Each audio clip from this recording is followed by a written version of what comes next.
Bismillahirrahmanirrahim. Assalamualaikum warahmatullahi wabarakatuh. Perkenalkan, nama saya Cindy Sofia dengan NIM 21210121 dari kelas B2 Pendidikan Bahasa dan Sastra Indonesia IKIP Siliwangi akan menjelaskan tentang naskah kuno. Selamat menyaksikan. Pengertian naskah. Naskah adalah tulisan yang biasa atau umum dikenal semua orang yang berkecimpung di dunia tulisan. Naskah berfungsi untuk bahan bacaan, memuat ilmu pengetahuan, dan lain-lain. Pengertian naskah kuno. Naskah kuno adalah semua dokumen tertulis yang tidak dicetak atau tidak diperbanyak dengan cara lain, baik yang berada di dalam negeri maupun di luar negeri yang berumur kurang-kurangnya 50 tahun. Dan yang mempunyai nilai penting bagi kebudayaan nasional, sejarah, dan ilmu pengetahuan. Naskah kuno adalah benda budaya yang merekam informasi dan pengetahuan masyarakat lampau yang diturunkan secara turun-temurun. Jadi, naskah kuno tidak diperbanyak atau tidak diperbanyak dokumennya, tidak dikopi lagi dokumennya, melainkan satu-satunya yang jelas dan yang asli. Naskah kuno juga disebarkan atau diturunkan secara turun-temurun. Definisi lain dari naskah kuno adalah karya tulis yang dibuat langsung oleh alat tulis dan tangan, tidak melalui alat tulis mekanik seperti mesin tik, mesin cetak, komputer.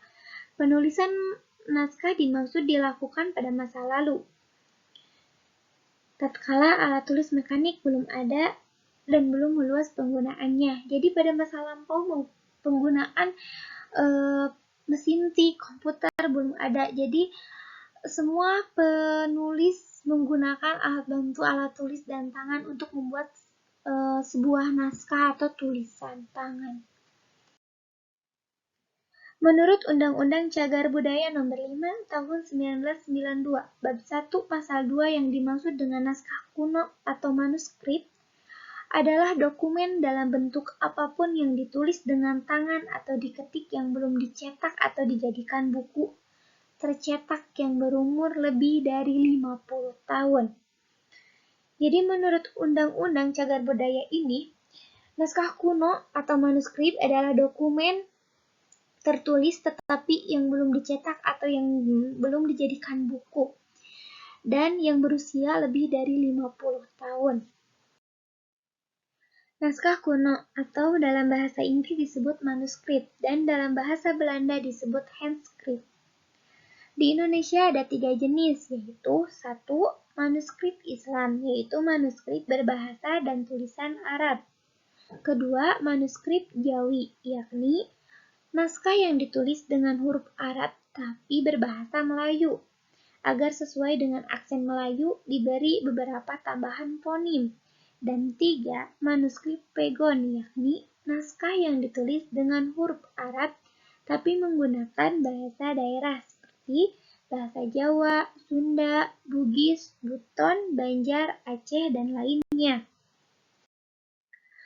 Strategi pelestarian naskah kuno terdapat 2 pendataan. Yang pertama, ada pendekatan terhadap fisik naskah. Maksudnya pendekatan terhadap fisik naskah yaitu memanfaatkan atau melestarikan bahan naskah kuno yang terdapat pada bahan kertas, bahan lontar, bahan kulit kayu, dan lain-lain untuk dilestarikan secara benar.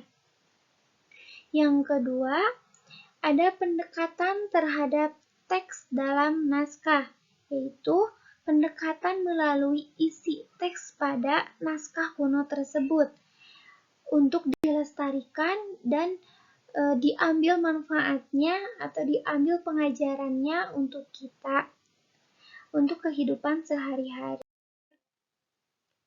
Selanjutnya, ada contoh naskah kuno Jawa. Bisa dilihat oleh teman-teman semua, ada gambar tulisan Arab yang berisi naskah pegon tertua di Jawa, dokumentasi dari Marsudi Muchtar, sebuah naskah kuno Islam dari masa keemasan Majapahit. Naskah ini ditulis dengan huruf Arab dalam bahasa Jawa yang disebut pegon, Naskah ini diduga ditulis pada 1347 Masehi. Naskah ini sekaligus menjadi naskah tertua di Jawa yang isinya sejarah para nabi dan ajaran tasawuf dalam bentuk tembang. Macam-macam naskah kuno yang dijadikan perangko. Ada 4 naskah kuno Nusantara yang dijadikan perangko naskah di Indonesia, yakni Aila Galigo, Babat Dipanegara, Negara Kartagama, dan Cerita Panji. Keempat naskah itu dipilih karena sudah diakui oleh UNESCO sebagai Memory of the World. Naskah kuno dari bangsa Indonesia banyak yang tersimpan di negeri Belanda. Mengapa? Karena Belanda sebagai negara penjajah menaruh perhatian besar pada naskah kuno yang ditulis oleh orang Nusantara. Pemerintahan Belanda pada saat itu memanfaatkan naskah kuno untuk mengetahui adat istiadat, budaya, maupun kebiasaan dari orang Indonesia. Bahkan perjalanan historis pada bangsa Indonesia sebelum mereka datang pada abad 16, naskah-naskah tersebut disimpan pada sejumlah perpustakaan dan museum antara lain di Amsterdam, Leiden, dan Delft, dan Rotterdam. Di antara naskah yang ada, salah satu yang amat terkenal adalah naskah Nagarakretagama. Naskah itu telah dikembalikan ke Indonesia pada 1970-an oleh Ratu Yuliana kepada Presiden Soeharto. Namun yang patut disayangkan isi naskah tersebut telah dikupas habis oleh sarjana-sarjana Belanda, jadinya kita hanya menerima ampas yang hampir tidak berguna lagi. Jadi pada saat dikembalikan, naskah tersebut sudah dikupas habis oleh sarjana-sarjana Belanda atau telah dikopi oleh sarjana-sarjana Belanda. Jadinya kita hanya menerima ampas yang tidak berguna lagi dalam naskah kuno tersebut.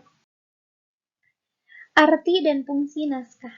Naskah kuno mampu memberikan informasi mengenai berbagai aspek kehidupan masyarakat masa lampau seperti politik, ekonomi, sosial, budaya, pengobatan tradisional, tabir gempa atau gejala alam, fisiologi manusia, dan sebagainya. Jadi naskah kuno ini memberikan informasi yang ditulis oleh penulis naskah kuno tersebut banyak mengenai berbagai aspek kehidupan di masyarakat. Naskah-naskah itu penting baik secara akademis maupun sosial budaya. Naskah tersebut merupakan identitas, kebanggaan, dan warisan budaya yang berharga. Secara sosial budaya, naskah memuat nilai-nilai yang masih relevan dengan kehidupan sekarang, sehingga menjadi sebuah tanggung jawab telah berada di pundak kita untuk mengungkapkan mutiara yang terkandung di dalamnya atau isi yang terkandung di dalamnya. Naskah kuno di samping sebagai dokumentasi budaya juga dijadikan sebagai pengajaran untuk mengambil nilai-nilai dan kandungan di dalamnya.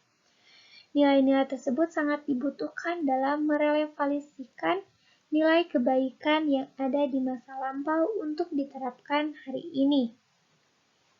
Jadi, fungsi dari naskah tidak hanya sebagai bentuk warisan kebudayaan, tetapi untuk kita sebagai generasi yang baru atau generasi yang muda untuk mengambil makna-makna yang terkandung di dalamnya untuk merelevasikan terhadap kehidupan kita.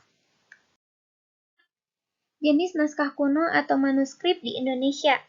Yang pertama ada naskah riwayat Kota Pariaman, aksara Latin bahasa Melayu dengan bahan kertas.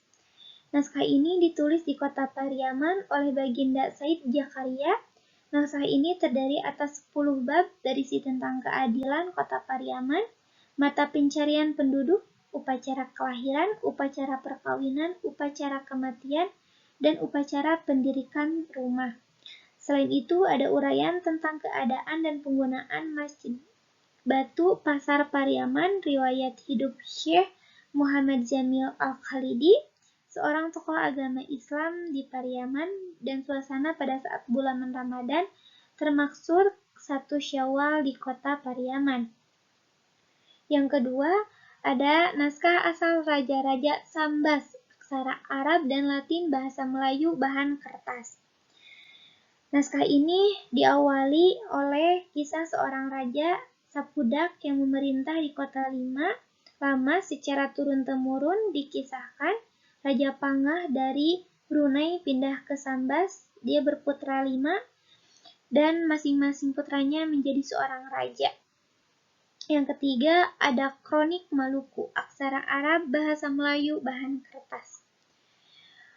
Naskah ini menceritakan tentang bagaimana kejadian keajaiban raja-raja Turki, Cina, Belanda, dan negeri-negeri lain yang kemudian berisi kronik Kepulauan Maluku. Naskah ini dibentuk menjadi naskah prosa. Yang keempat ada Babad Lombok, aksara Jawa, bahasa Jawa, bahan kertas. Yaitu naskah ini berbentuk macapat, berisi sejarah Lombok yang dimulai dengan cerita nabi-nabi sampai kekalahan Lombok dengan kerajaan Karangasem. Yang kelima ada Hikayat Aceh, aksara Arab, bahasa Arab, dan Aceh, bahasa Aceh, dan bahan kertas. Naskah ini berbentuk prosa, berisi antara lain syair-syair pujian yang ditunjukkan kepada Nabi Muhammad. Selain itu juga berisi doa-doa. Yang keenam ada naskah Bomakawiyah, aksara Bali, bahasa Bali, bahan naskah dibuat dari bahan lontar. Naskah ini berbentuk prosa dan berilustrasi, berisi kisah perang yang dahsyat antara Kresna dan Boma. Yang ketujuh ada Surek Bawang atau Surat Nuri, aksara Bugis, bahasa Bugis, bahan lontar. Yaitu naskah ini berbentuk prosa, berisi perjalanan Suweringgading sewaktu mencari calon istri yang baik, dilengkapi cerita burung nuri yang mengandung nasihat, tata cara meminang seorang perempuan, dan sejumlah ajaran budi pekerti. Yang kedelapan ada naskah cerita Parahyangan, aksara Sunda kuno, bahasa Sunda kuno, bahan lontar. Naskah ini berbentuk prosa, terdiri atas 45 lempir dan tiap lempir terdiri atas 4 baris tulisan.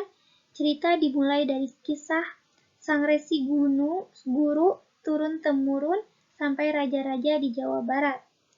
Yang kesembilan ada naskah sejarah Banten, aksara Arab, bahasa Jawa, bahan kertas. Naskah ini berbentuk macapat, isinya tentang silsilah Nabi Muhammad serta keturunannya. Diceritakan juga riwayat Sunan Gunung Jati yang menemukan Sunan-Sunan Banten atau Sultan-Sultan Banten. Yang ke-10 ada Pustaha Lakhak, aksara Batak, bahasa Batak, bahan kulit kayu.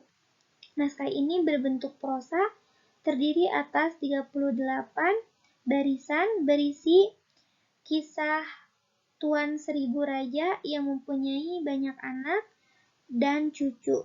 Diuraikan dengan cara membuat benteng kekuatan diri, ramalan baik dan buruk, dan sesajen yang perlu dibuat setiap hari. Keberadaan naskah kuno atau manuskrip dewasa ini atau sekarang ini, sebagian besar naskah atau naskah kuno yang terurai di atas bagian berada di Belanda, tepatnya di Universitas Leiden. Pada masa VOC dan penjajahan Belanda, mereka melakukan pengumpulan, kemudian melakukan pencurian dan penjelajahan terhadap manuskrip-manuskrip Islam klasik untuk kepentingan mereka yang tadi sudah dijelaskan. Di antaranya untuk menggerakkan penjajahan dan menghilangkan jejak peradaban Islam dari sumbernya aslinya di Timur Tengah. Keberadaan naskah kuno atau manuskrip selain di negeri Belanda juga tersimpan di Perpustakaan Nasional. Manuskrip dengan huruf Jawi dan bahasa Melayu yang ada di Perpustakaan Nasional Jakarta hanya sekitar 1000 naskah. Sedangkan yang lain menggunakan huruf Arab atau bahasa Arab dengan jumlah yang sedikit, sementara di Belanda manuskrip Islam asal Indonesia yang ditulis dengan bahasa Jawi mencapai lebih dari 5.000 naskah, belum lagi manuskrip yang ditulis dengan huruf pegon atau huruf Arab dan bahasa Arab. Jumlahnya jauh lebih banyak. Terima kasih. Sekian penjelasan mengenai naskah kuno dari saya. Mohon maaf bila ada kesalahan penulisan, kesalahan dalam penjelasan. Mohon maaf yang sebesar-besarnya. Terima kasih atas perhatiannya. Wabillahi taufiq wal hidayah. Wassalamualaikum warahmatullahi wabarakatuh.